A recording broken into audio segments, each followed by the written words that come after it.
देखिए, प्राइवेट स्कूलों के मामले में ये शिकायत आई थी कि जो बुक्स हैं, क्योंकि डिपार्टमेंट की तरफ से एनसीईआरटी की बुक्स ही रिकमेंड की जानी थी, तो उसमें हमारे पास अभिभावकों से और अन्य जो भी सोर्स है उसके अकॉर्डिंग कंप्लेंट आई थी कि कुछ स्कूल वाले जो बुक्स हैं, वो या तो प्राइवेट पब्लिशर की बुक को रिकमेंड कर रहे हैं या इसके अलावा वो सभी स्कूल कैंपस के अंदर ही बुक सेल कर रहे हैं। तो जैसे ही मामला संज्ञान में आया, उसके अकॉर्डिंग हमने सभी विद्यालयों को जो भी इस तरह का जिसके बारे में सूचना मिली थी, उन सभी को नोटिस जारी किया है। देखिए, जो हरियाणा शिक्षा नियमावली 2003 है, उसके रूल 10 में 2021 में अमेंडमेंट कर दी गई थी और उसके अंदर ये क्लियर भी लिख दिया गया था कि डायरेक्टर और एफिलिएटिंग बोर्ड जो है, वो बुक्स को डिसाइड करेगा। तो उसके अकॉर्डिंग एनसीईआरटी की बुक्स के बारे में भी डायरेक्शन जारी हो गई थी और 5 अप्रैल 2025 को भी डायरेक्टर एलिमेंट्री महोदय ने भी आदेश जारी किए थे और उसमें जो बैग था उसका एक वेट भी फिक्स कर दिया गया था।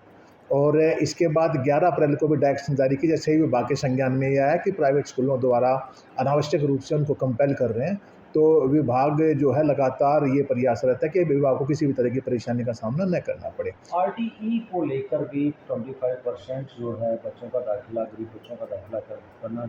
किया जाना था, लेकिन वो हो नहीं पा रहा है, कई स्कूलों के द्वारा नहीं किया जा रहा है। तो ऐसे में आप किस तरह का देखिए, जो आरटी के अंदर जो स्कूल की जो स्टार्टिंग क्लास है, उसके अंदर जो 25% एडमिशन है, उसके बाद डिपार्टमेंट ने अब की बार ये जो अच्छी पहल जो वो ये थी कि भई सभी स्कूल्स की जो सीट हैं अवेलेबिलिटी, वो सारी की सारी पोर्टल पे उनको दर्शाई जानी थी। क्योंकि मामला ये है कि भई सभी को एक बिल्कुल क्लियरली एक ट्रांसपेरेंट ढंग से एडमिशन की अपॉर्च्युनिटी मिले। तो विभाग के द्वारा अभी सभी स्कूल्स के लिए ये कंपल्सरी किया गया था कि वो अपनी जो वैकेंसी ऑफ सीट्स हैं, जो अवेलेबिलिटी सीट हैं, वो सारी की सारी अपने पोर्टल के ऊपर शो करेगा। और अगर कोई स्कूल ऐसा नहीं करता तो विभाग की कार्रवाई भी है और उनका जो स्कूल का एमआईएस का जो जहाँ उनके बच्चों का एसएलसी इशू करते हैं, उसको भी विभाग के द्वारा लॉक कर दिया जाएगा। अगर वो ऐसा नहीं करेंगे तो अनावश्यक रूप से फिर स्कूल को इस मामले में परेशानी होगी, तो और अब के बाद साथ-साथ ही एक्शन होगा भी। शिक्षा विभाग द्वारा बच्चों की जो है संख्या बढ़ाने के लिए कार्यक्रम चलाया गया था, उसका कितना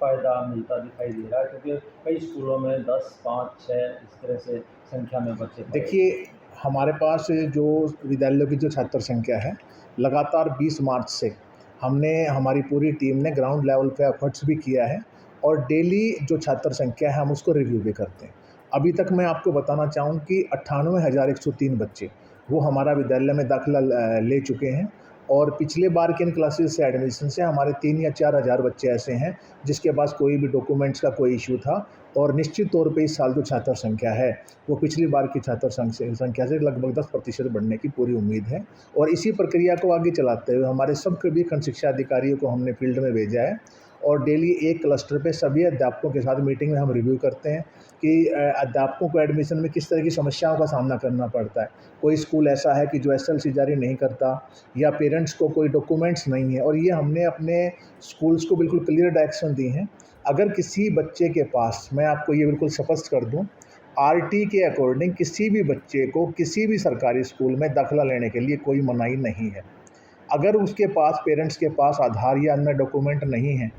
तो भी विभाग ने ये क्लियर कर लिया था। माननीय एसीएस महोदय ने भी जो है पिछले सप्ताह मीटिंग ली थी, उन्होंने भी इसमें स्पष्ट कर दिया था कि भाई आप अगर सिंपल पेपर पे पेरेंट्स अंडरटेकिंग देता है तो भी हम बच्चे का एडमिशन करेंगे और उसका जो डॉक्यूमेंट्स जो भी पूरे करने हैं वो जिम्मेवारी कंसर्न स्कूल की अथॉरिटी की या शिक्षा विभाग की है। पेरेंट्स को अनावश्यक रूप से परेशान बिल्कुल नहीं किया जाएगा और जो भी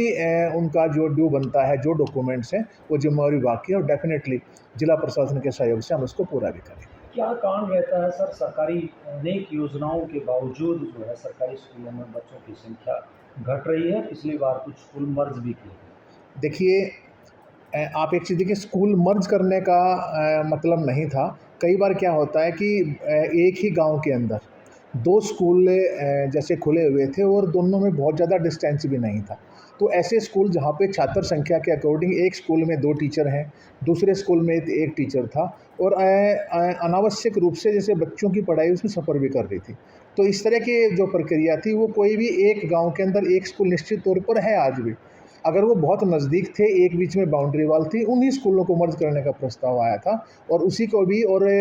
इसके अलावा अगर कोई स्कूल बंद हुई, अगर वहाँ पर छात्र संख्या बढ़ती है तो उसको दोबारा से रीओपन करने का भी प्रावधान विभाग की तरफ से किया गया है। किसी स्कूल को इस तरह मर्ज नहीं किया गया, केवल जो एक प्रैक्टिकल जेन्युइन बात थी उसके अकॉर्डिंग पे ही कार्रवाई की गई और वो बच्चों के हित में की गई। क्या आपकी बार भी जो जिस स्कूल में स्कूलों की संख्या बच्चों की संख्या कम रहेगी, क्या उनको भी मर्ज किया जाएगा? देखिए, ऐसा बिल्कुल नहीं है कि मर्ज करने का अभी विभाग की तरफ से ऐसा कोई प्रस्ताव नहीं है। जैसे ही हमारे दाखिले की प्रक्रिया पूरी होगी, उसके बाद विभाग उसको प्रैक्टिकल ग्राउंड लेवल पे रिव्यू करेंगे और उसमें जो परिस्थितियाँ उत्पन्न होंगी, उसके अकॉर्डिंग ही ये निर्णय सरकार द्वारा ही लिया जाएगा।